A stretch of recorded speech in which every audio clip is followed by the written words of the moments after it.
दोस्तों, अयोध्या में एक सुंदर लेकिन संघर्षशील लड़की की कहानी है जो फूल बेचकर अपने परिवार का पेट पालती थी। हर दिन वह 40 किलोमीटर दूर से फूलों का गट्ठर लेकर बसों के धक्के खाते हुए अयोध्या पहुंचती। वहां लोगों के बीच दौड़ दौड़कर फूल बेचती और फिर शाम को थकी हारी घर लौटती। 7 लोगों के परिवार की जिम्मेदारी उसके नाजुक कंधों पर थी। एक दिन सरयू नदी के किनारे स्नान करने वालों के बीच अपने फूल बेचने के लिए दौड़ रही थी। तभी उसकी नजर एक लड़के पर पड़ी और उसका चेहरा देखते ही वह सन्न रह गई। घबराहट में उसने खुद को छिपा लिया, लेकिन कुछ ही देर में वह लड़का नदी में गहराई तक उतर गया। सरयू के तेज बहाव को देखते हुए लड़की की चिंता बढ़ गई। वह उसे रोकना चाहती थी, लेकिन कदम जैसे जम गए। वह लड़का कोई और नहीं बल्कि उसका पति था, जिसने उसे 4 साल पहले छोड़ दिया था। दोस्तों, ये बहुत ही अद्भुत कहानी है, दिल को छू लेने वाली कहानी है। आइए जानते हैं पूरी कहानी वीडियो में। लेकिन वीडियो में आगे बढ़ने से पहले बस वही रिक्वेस्ट कि आप वीडियो को लाइक कर दीजिए और चैनल को भी सब्सक्राइब कर लीजिए ताकि मेरा हौसला बढ़ता रहे। तो दोस्तों, यह कहानी उत्तर प्रदेश के अयोध्या से सटे सुल्तानपुर जिले की एक लड़की निशा की है। निशा का जीवन संघर्षों से भरा हुआ था। दूसरी ओर एक लड़के राघव की कहानी भी इससे जुड़ी है। राघव अमेठी जिले का रहने वाला था, जिसका घर अयोध्या से करीब 120 किलोमीटर दूर था। जब अयोध्या में राम मंदिर का निर्माण और मूर्ति की प्राण प्रतिष्ठा हुई, तब से वहां लोगों की भीड़ कई गुना बढ़ गई थी। राघव ने हाल ही में एक नई गाड़ी खरीदी थी और वह अपने 3 दोस्तों के साथ अयोध्या घूमने का प्लान बनाता है। 20 फरवरी सन 2024 की सुबह राघव और उसके दोस्त अयोध्या के लिए रवाना होते हैं।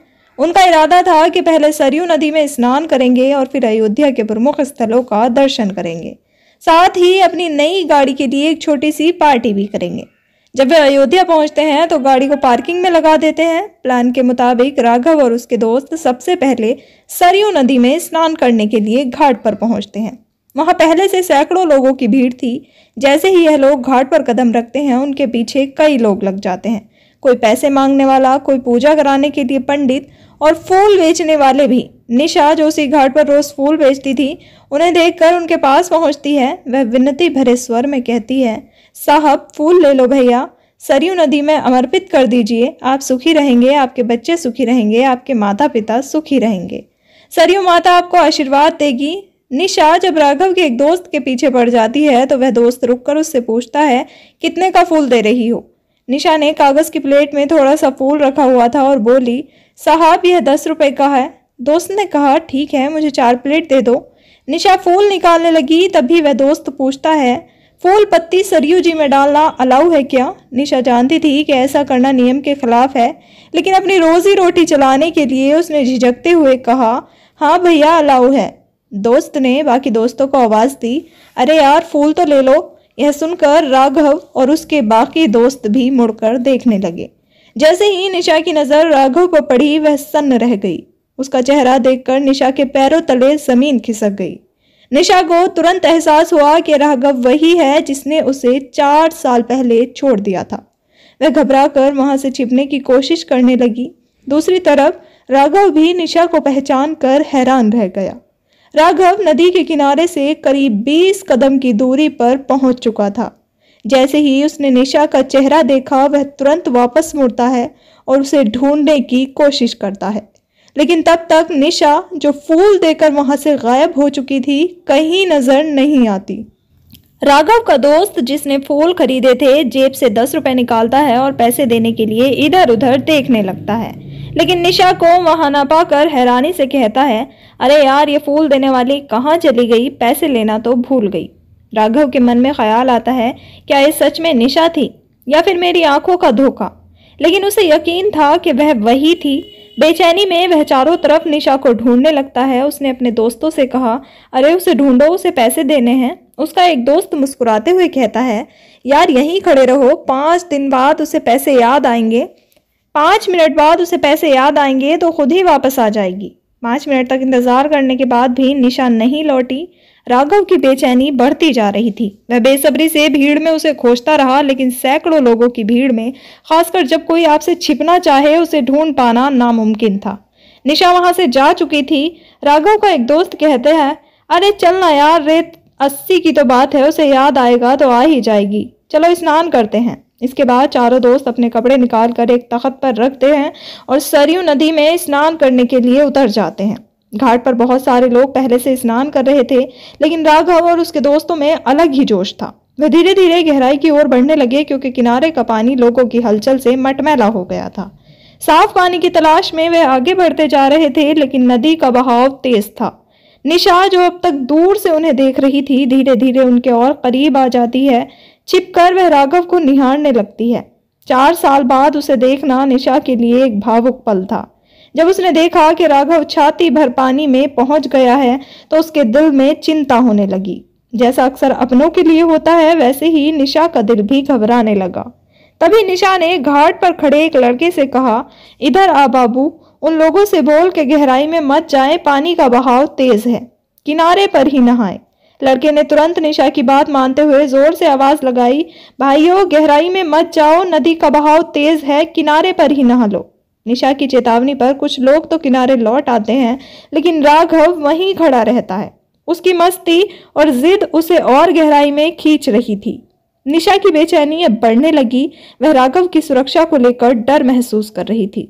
लड़का जिसने चेतावनी दी थी वह बोलकर चला गया, लेकिन निशा वहीं ठहरी रही।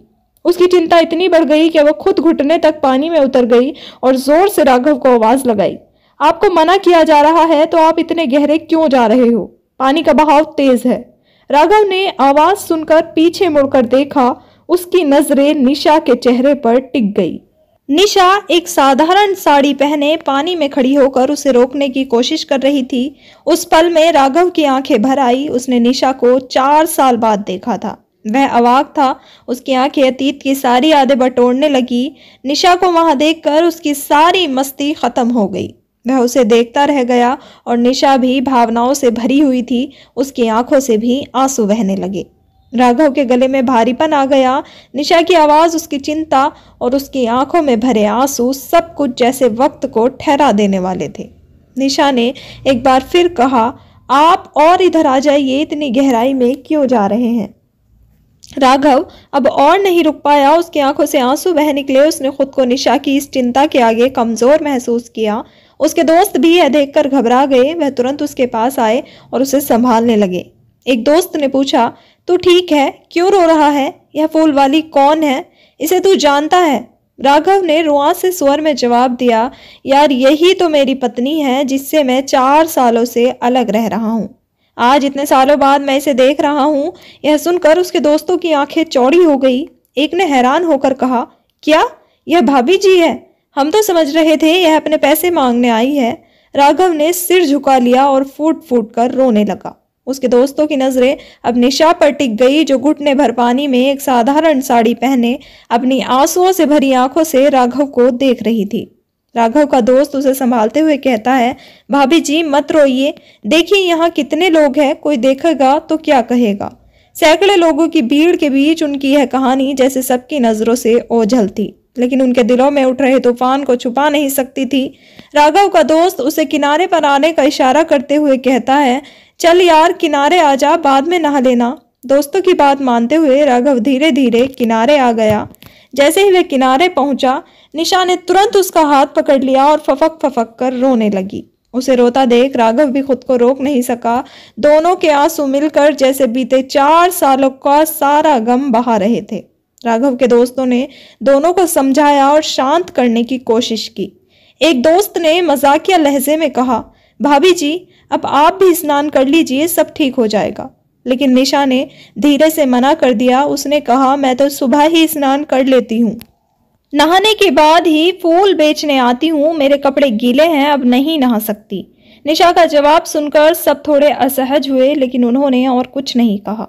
राघव और उसके दोस्तों ने अपना स्नान पूरा किया। पानी में खेलते हुए, हंसी मजाक करते हुए उन पलों को अपने फोन में कैद करने लगे। राघव के मोबाइल से दोस्तों ने राघव और निशा की तस्वीरें ली। घुटने भर पानी में खड़े दोनों की तस्वीरें जैसे उन 4 सालों की दूरी को मिटाने का एक प्रतीक बन गई।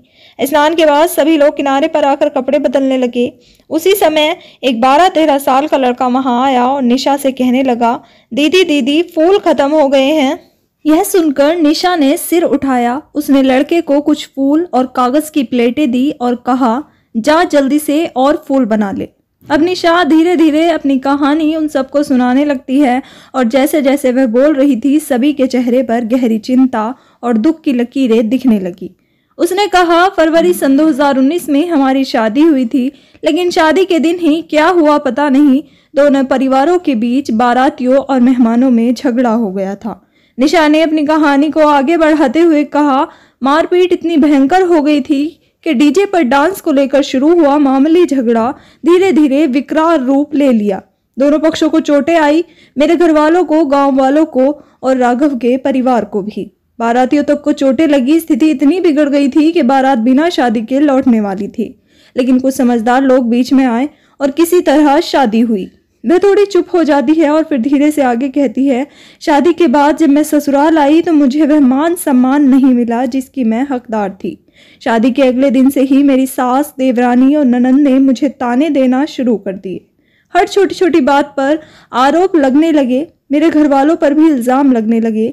एक तरह से पूरा गांव का बदला मेरे ऊपर लिया जा रहा था। निशा की आवाज में दर्द था और उसके चेहरे पर भी गहरी उदासी थी। वह एक पल रुककर आगे कहती है, मैं बर्दाश्त करती रही क्योंकि राघव मुझसे प्यार करता था।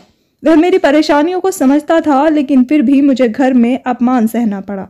6 महीने तक मैं सबकी बातों को चुपचाप सुनती रही। राघव ने चुपके से उसकी ओर देखा और उसके चेहरे पर उभरे दर्द को महसूस किया। वह उसकी पूरी कहानी सुन रहा था। उसकी आंखों में आंसू थे। निशा फिर बोली, राघव की मेडिकल स्टोर थी और उसकी जिंदगी बहुत अच्छी चल रही थी। उसके पास पैसे थे, वह एक तरह से अमीर था, लेकिन मैं गरीब थी और इसी वजह से मुझे हमेशा ताने मिलते थे। राघव और मेरे बीच एक फर्क था, वह अच्छा कमाता था जबकि मेरे पिताजी मुंबई में दिहाड़ी मजदूरी करते थे। वह थोड़ी देर चुप रहती है, फिर बोलती है, 6 महीने के बाद जब मैं अपने मायके गई तो मुझे कोई लेने नहीं आया। राघव को भी मना कर दिया गया। उन्हें संदेशा भेजा गया कि अब वह इस रिश्ते को खत्म कर दे। मेरे पिताजी की भी एक एक्सीडेंट में मौत हो गई। निशा की कहानी में एक गहरी उदासी थी जब वह बताती है, और इस वजह से पूरा परिवार जैसे अनाथ हो गया। पिताजी की मौत के बाद परिवार में दादा दादी, माँ, मेरी बहन जो 18 साल की थी और मेरे 2 छोटे भाई, एक 12-13 साल का और एक 8 साल का, कुल 7 लोग थे। लेकिन पिताजी की मौत के बाद कोरोना काल भी आ जाता है और हम सब की हालत इतनी खराब हो जाती है कि जीने खाने तक के लाले पड़ जाते हैं। सरकार राशन देती थी, लेकिन इससे भी खर्चे पूरे नहीं होते थे। उसने एक गहरी सांस ली और फिर कहा, यह वक्त बहुत कठिन था, इतना बुरा कि हम सबका जीना मुश्किल हो गया था। अब मैं घर की बड़ी लड़की थी तो मेरा जिम्मा बनता था कि परिवार को संभालूं। मुझे हमेशा चिंता रहती थी कि हम सबका पेट कैसे भरे। माँ को कभी कभी मजदूरी मिल जाती थी, लेकिन उससे घर का खर्चा चलाना नामुमकिन था। वह थोड़ी देर चुप रहती है, फिर से कहती है, इधर मेरे ससुराल में राघव ने एक और मेडिकल स्टोर खोल लिया था। उसे भी मेडिकल की पढ़ाई थी तो उसने स्टोर चालू कर दिया। अब उनकी जिंदगी में कोई परेशानी नहीं थी। वह मेडिकल स्टोर अच्छा चलने लगा था। निशा की आंखों में गहरी निराशा थी। फिर वह बोलती है, लेकिन मैं अब भी उस स्थिति में फंसी थी जहां हर दिन बस एक उम्मीद होती थी कि शायद कुछ बदल जाएगा। अब सन 2022 आ गया था और एक दिन अयोध्या से एक व्यक्ति हमारे घर आया। उसने हमारे फूलों को देखा जो नल पर लगे हुए थे और कहने लगा, अयोध्या में ये फूल बहुत महंगे बिकते हैं, अगर तुम ये फूल वहां बेचने जाओ तो अच्छा खासा पैसा कमा सकती हो। वह व्यक्ति बस इतना कहकर चला गया, लेकिन उसकी बात मेरे दिल में बैठ गई। निशा ने अगले दिन सुबह सुबह सारे फूल तोड़ लिए और अपने छोटे भाई को लेकर अयोध्या जाने का फैसला किया। वह सरकारी बस पकड़कर अयोध्या पहुंची। हालांकि इस समय काफ़ी देर हो चुका था, लेकिन फिर भी उसने 10-15 किलो फूलों का वहां बेचने के लिए ले जाया और उन्हें 2,000-2,500 रुपये में बेच दिया। शाम को घर लौटते हुए बहुत खुश थी क्योंकि यह काम उम्मीद से कहीं ज़्यादा मुनाफे वाला साबित हुआ था। हालांकि घर में फूल ख़त्म हो चुके थे। निशा ने फिर से फूल कहाँ से मिलते हैं इसका पता लगाया। उसके छोटे भाई ने मंडी में जाकर जानकारी ली और वहाँ से फूल लाने का काम शुरू किया। वह हर दिन 20-25 किलो फूल खरीद कर लाता और निशा उन फूलों को बस में डालकर अयोध्या लेकर जाती थी। इस तरह वह और उसका भाई 1 साल तक यही काम करते रहे। राम मंदिर के निर्माण के बाद अयोध्या में आने वाले लोगों की संख्या बढ़ गई और इसके साथ ही फूलों की मांग भी। अब वे लोग 10 किलो फूल बेचने लगे। 1500 रुपये में जो फूल खरीदते थे उसे अयोध्या में 3500 रुपये में बेच देते थे। सब कुछ काट कर रोज़ 1 रुपये का बचत हो जाता था। हालांकि इसके लिए उन्हें सुबह 5 बजे उठना पड़ता था और शाम को 6-7 बजे तक घर वापस आना होता था। लेकिन इस मेहनत से उनका परिवार धीरे धीरे अपने खर्चे उठाने के लायक हो गया और परिवार का पेट पलने लगा। निशा बहुत ही खूबसूरत थी, लेकिन समाज की नज़रों से बचने के लिए वह खुद को साधारण दिखाने की कोशिश करती थी। वह सामान्य साड़ी पहनती और ख़ुद को 45 साल की उम्र की तरह रखती थी, जबकि वह 25 साल की थी। वह अपने छोटे भाई को भी हमेशा साथ में रखती थी ताकि किसी की नज़र न पड़े और रास्ते में उसे कोई परेशान न करे। एक दिन जैसे वह रोज़ नदी किनारे फूल बेचने आई थी, राघव उसे देखता है। दोनों की नज़रें मिलती है और जैसे ही निशा अपनी कहानी बताती है वह रोने लगती है। राघव भी उसकी बातों को सुनकर रोने लगता है और सभी की आंखों में आंसू आ जाते हैं। उसके दोस्त राघव से पूछते हैं, यार इसमें कहाँ गलती है? इनसे कौन सी गलती हो गई थी जो तुमने इन्हें इस हाल में छोड़ दिया? तुम लोग इन्हें दर दर की ठोकरें खाने पर मजबूर कर रहे हो। वे कहते हैं, तू तो पढ़ा लिखा इंसान है, अपने माँ बाप से बात करनी चाहिए थी, बहनों को डांटना चाहिए था, लेकिन इतनी अच्छी लड़की को तुमने छोड़ दिया। तब राघव को समझाते हुए उनके दोस्त कहते हैं, अब तू संभल जा और भाभी जी को ले जाकर अपने घर जा। हालांकि निशा जाने से मना कर देती है और कहती है, मैं अपने परिवार का पेट पालती हूँ, मैं ही उनके लिए सब कुछ करती हूँ। अगर मैं चली जाऊँ तो मेरा परिवार कैसे चलेगा? मुझे अपनी बहन की शादी भी करनी है, तो मेरे परिवार का क्या होगा? उसके बाद उसके दोस्त उसे समझाते हैं, आप चिंता मत करो, आपका भाई 16-17 साल का हो चुका है, हम उसे अपने पास रख लेंगे, कोई दिक्कत नहीं होगी। तुम अब चिंता छोड़ो, तुमने बहुत मेहनत की है, ये सब कोई नहीं कर सकता। फिर वह सब अयोध्या रुक जाते हैं। राघव और उसका दोस्त, निशा और उसका भाई, ये चारों सुल्तानपुर जाते हैं। जब निशा के परिवार वाले दामाद जी को देखते हैं तो हैरान हो जाते हैं। वहाँ सभी को सब कुछ पता चलता है कि कैसे इनकी मुलाकात हुई और कैसे राघव और निशा का जीवन बदल चुका है। वहाँ से उसकी विदाई नॉर्मल तरीके से होती है और फिर वे लोग अयोध्या लौट जाते हैं। राघव का दोस्त अपनी गाड़ी मंगवा कर उन्हें घर ले जाता है। फिर इन दोनों गाड़ियों में सभी लोग बैठकर राघव के घर जाते हैं। जब राघव के घर वाले उन्हें देखकर हैरान हो जाते हैं तो उसके दोस्त उन्हें समझाते हैं कि अब सब ठीक हो जाएगा। राघव अपनी पत्नी को पाकर बहुत खुश होता है और अपने दोस्तों का लाख लाख धन्यवाद करता है। अब यह दोनों पति पत्नी बहुत आराम से रह रहे हैं और उनकी ज़िंदगी में कोई भी परेशानी ना आए, इसके लिए वह ऊपर वाले से दुआ करते हैं। तो दोस्तों, यह थी हमारी कहानी। आप भी कमेंट करके अपनी राय दीजिए और अगर यह कहानी आपको पसंद आई हो तो वीडियो को लाइक करना ना भूलें, चैनल को सब्सक्राइब कर लीजिए और फिर मिलेंगे अगले वीडियो में। तब तक के लिए जय हिंद।